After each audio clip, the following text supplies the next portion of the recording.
Welcome to a brand new series in the restoration industry.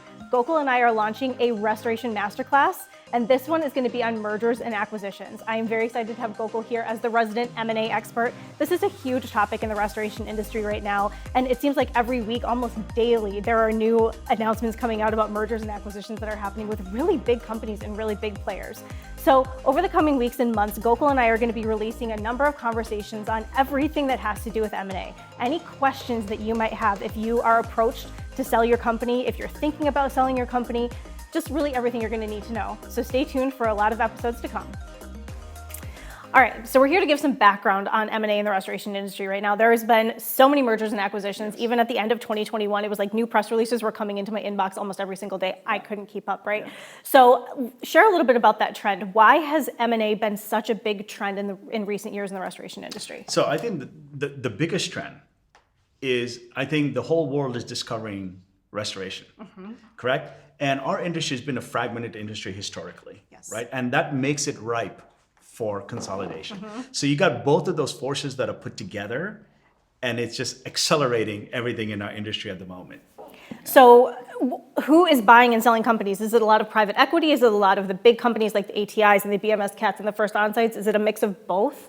Yeah, so you got three different buyers, right? So you got companies that are in restoration that are now trying to help national platforms.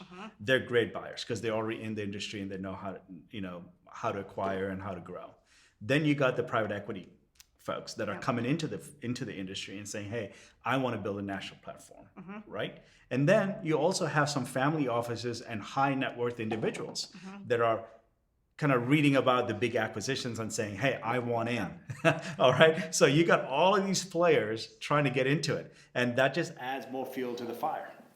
Yes. Okay. So we know why people are buying. Why are people selling? I know there's some generational leadership change. I know there's burnout. So why are people selling right now? So, there's a lot of baby boomers in our industry, correct? Yeah. And I think the youngest baby boomer is around 65, 66, if I do math on top of my head.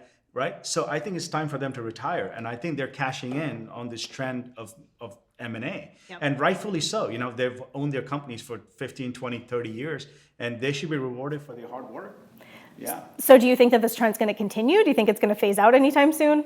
Well, beyond 2 years, nobody knows. Yes. But here at our firm, I think for the next 2 years, it's going to continue. Right? There's a lot of sellers wanting to exit. There's a lot of opportunities for companies to build national platforms. And I think that's going to stay in momentum for another 12 to 24 months for sure. And beyond that, we don't know yet. We don't know yet. All right. So something that I hear all the time in the industry is, I am so tired of talking about M&A. Can we stop talking about this? I'm not selling. I don't care. But people do need to pay attention. Whether you plan to buy or sell or not, you need to understand what's happening in the industry and why. So what would you tell somebody that's like, I'm tired of talking about this?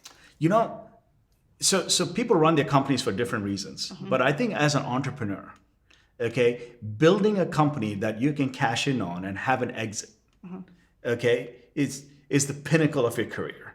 And I think if you don't prepare for it, you're leaving a lot of money on your table, okay, for your family and for yourself.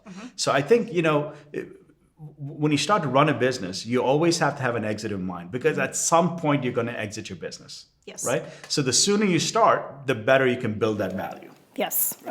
Agreed. Thanks for watching.